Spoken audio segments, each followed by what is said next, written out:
अर्जुन इंद्रपुत्र है। इंद्र जिसे आध्यात्म में मन की संज्ञा दी है। इसके लिए इंद्र के स्वभाव को जानना चाहिए। इंद्र मन की तरह चंचलता रखता है। सब कुछ होने पर भी खोने के भय में रहता है। उसे स्वर्ग में हर सुख का भोगी दर्शाया है, फिर भी अधिक का लोभी। यही मन है। मन से ही मानव है। मनुष्य भोग करता है, जैसा अन्न वैसा मन। अतः सांसारिक भोग विलासिता मन को इंद्र सा बनाती है, और चूंकि मनुष्य वासनाओं के चलते मन के अधीन आ जाता है, अतः वह ना देव रह पाता है न दानव। वह केवल मानव रहकर भोगी बन जाता है, जहाँ भय और अहम पैदा होता है। इसलिए ही मन स्वयं को स्वामी मानकर केवल अपने ही तरीके से जीवन जीना चाहता है और अपनी इच्छाओं को अपना हक मानने की गलती कर लेता है। इसलिए ही अर्जुन को नर रूप दिखाया गया है, क्योंकि उसमें भी इंद्र के वही गुण हैं।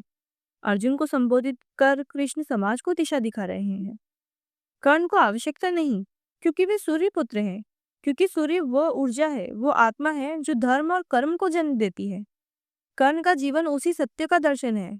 जो पहले ही अपने धर्म का पालन कर कर्म कर रहा है, उसे धर्म और कर्म का पाठ पढ़ाने की आवश्यकता ही क्या है। कर्ण दुर्योधन के खेमे में थे, उसकी भी एक वजह है।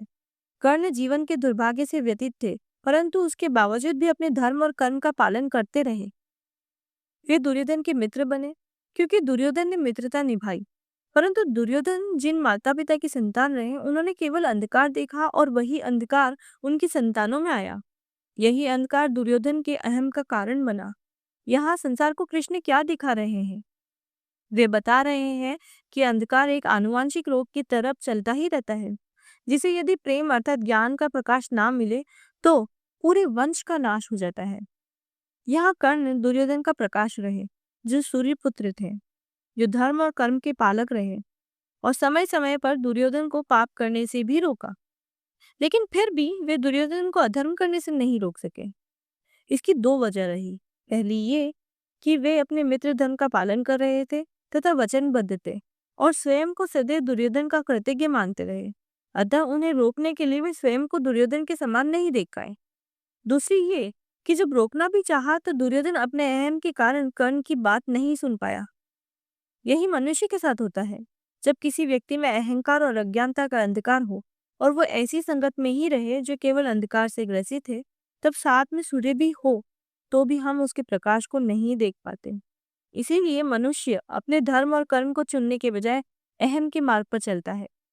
यहाँ कर्ण का भाग्य उन्हें पांडवों से दूर कर गया, क्योंकि पांडवों का भाग्य धर्म के लिए युद्ध था और यहाँ पांडव मनुष्य को दर्शाता है।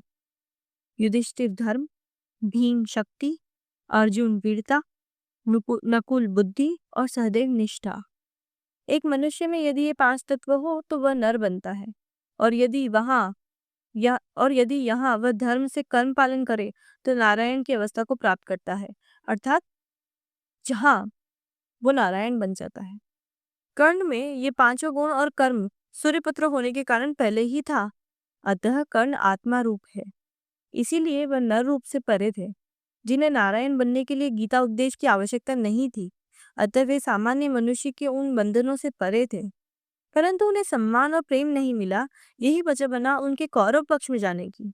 लेकिन अर्जुन उस नर की भांति है जो वीरता का प्रतीक है। जिसे दिशा मिले तो वह लक्ष्य प्राप्त कर ही लेता है। यहाँ उनके पक्ष में धर्म, बल, बुद्धि और निष्ठा रहे, परंतु कर्म नहीं था। अतः कृष्ण ने अर्जुन को उपदेश दे उसमें कर्म भाव प्रकट किए, अर्थात अर्जुन की आत्मा को जगाया। अतः यहाँ कृष्ण हमें एक पूर्ण मनुष्य के जीवन का दर्शन देते हैं, जो बिना प्रेम के संभव ही नहीं है।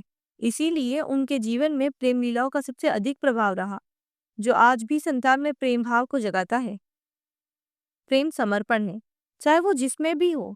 भगवान से होगा तो भक्त बना देगा, मुर्शिद से किया तो मुरीद, प्रकृति से किया तो पुरुष और इंसान से किया तो आत्मा।